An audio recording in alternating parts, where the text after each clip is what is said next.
అమరావతిలో సిఆర్డీఏ ప్రధాన కార్యాలయాన్ని ప్రారంభించిన సీఎం చంద్రబాబు. రాజధాని అమరావతిలో సిఆర్డీఏ ప్రధాన కార్యాలయ భవనాన్ని సీఎం చంద్రబాబు ప్రారంభించారు. పూర్ణకుంభం, వేదాశీర్వచనాలతో ఆయనకు వేద పండితులు స్వాగతం పలికారు. ఈ సందర్భంగా భూములిచ్చిన రైతులను సీఎం ఆత్మీయంగా పలకరించారు. 4.32 ఎకరాల్లో 3,07,326 చదరపు అడుగుల విస్తీర్ణంలో 7 ఫ్లోర్లలో G+7 సిఆర్డీఏ భవనాన్ని నిర్మించారు. సిఆర్డీఏ సహా రాష్ట్ర పురపాలక, పట్టణాభివృద్ధి శాఖకు అనుబంధంగా ఉన్న రాష్ట్ర కార్యాలయాలన్నీ ఇందులోకి రానున్నాయి. రాజధాని అమరావతిని ప్రతిబింబించేలా భవనం ముందు ఈ అక్షరం ఎలివేషన్తో తీర్చిదిద్దారు.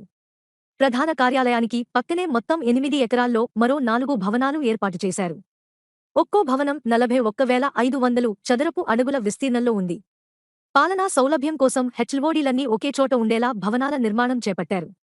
సిఆర్డీఏ భవనం మొదటి అంతస్తులో సమావేశ మందిరాలు ఏర్పాటు చేశారు.